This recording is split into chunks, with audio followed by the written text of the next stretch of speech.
Hi friends, எல்லாருக்கும் good evening. Welcome to Delhi சமையலறை channel. இன்றைக்கி பார்த்தீங்கன்னா நாட்டுக்கோழி குழம்பு ஸ்பெஷல்.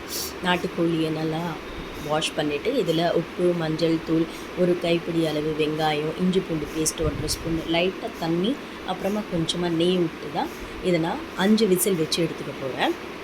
50% தான் குக் ஆகணும். ரொம்ப குக் ஆகிடுச்சுன்னா அப்புறமா மசாலா நம்ம தனியாக தான் பண்ண போகிறோம். அது இதோட செட் ஆகாது, மேட்ச் ஆகாது.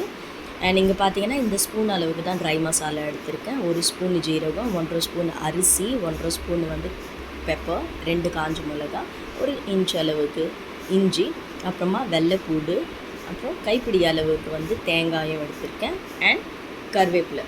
இது கூட 1 ஸ்பூன் சோம்பும் ஆட் பண்ணிக்கோங்க. நான் அப்புறமா தான் சோம்பு ஆட் பண்ணியிருந்தேன். அது உங்களுக்கு வீடியோவில் காமிக்கிறேன். இங்கே 2 பெரிய வெங்காயம் சாப் பண்ணி வச்சுருக்கேன். 2 தக்காளியுமே பெரிய தக்காளி சாப் பண்ணி வச்சுருக்கேன். அண்ட் இங்கே பார்த்தீங்கன்னா நான் குக்கரில் சிக்கனை ஏற்றிட்டேன். ரொம்பவும் சிக்கனை குக் பண்ணிட்டோன்னா மசாலா தனியாக, சிக்கன் தனியாக இருக்கும். ஸோ 50% சிக்கன் குக்கரில் குக் ஆகட்டும். அதுக்கப்புறம் மசாலாவோடு சேர்த்து ரெஸ்ட் ஆஃப் த 50% குக் பண்ணிக்கலாம். நான் அரிசியும் சாப்பாடும் ஏற்றிட்டேன். இங்கே நம்ம ட்ரை ரோஸ்ட் பண்ணுறதுக்கு பார்த்தீங்கன்னா நான் சோம்பு ஆட் பண்ணியிருக்கேன். எல்லாத்தையும் நல்லா ட்ரையாக ரோஸ்ட் ஆகி வந்ததுக்கப்புறமா தான் நான் தேங்காவும் ஆட் பண்ணியிருக்கேன்.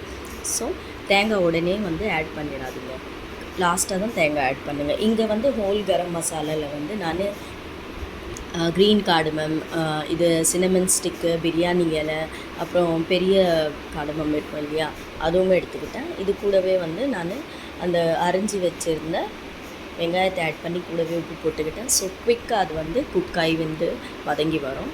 அது வதங்கி வர கேப்பில் நான் இந்த பேஸ்ட்டும் அரைச்சிக்கிட்டேன். பார்த்திங்கன்னா இந்த ட்ரை ரோஸ்ட் பண்ணி வச்சுருந்தோம் இல்லையா, அதை தண்ணி விட்டு நல்லா அரைச்சி வச்சுக்கிட்டேன்.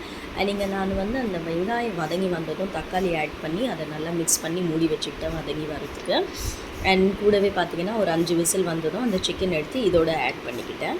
ஏன்னா சிக்கன் மசாலாவோட அப்போ தான் நல்லா மிக்ஸ் ஆகி அந்த சிக்கனுக்குள்ளெல்லாம் மசாலா போய் சூப்பராக டேஸ்ட்டு வரும். கண்டிப்பாக இந்த ரெசிபியை ட்ரை பண்ணி பாருங்கள், நீங்களும் வீட்டில் செம்ம டேஸ்ட்டாக இருந்துச்சுங்க. இப்போ பார்த்தீங்கன்னா நான் அந்த அரைச்சி வச்சுருந்த ட்ரை மசாலா பேஸ்ட்டை ஆட் பண்ணிவிட்டு கூடவே அந்த சிக்கனுடைய தண்ணி இருந்துச்சு இல்லைங்களா, சூப்பு, அதை ஆட் பண்ணி கொஞ்சம் உப்பு கம்மியாக இருந்துச்சு. ஸோ உப்பையுமே 1 ஸ்பூனை நான் ஆட் பண்ணியிருக்கேன். நீங்கள் உப்பு செக் பண்ணிவிட்டு ஆட் பண்ணிக்கோங்க.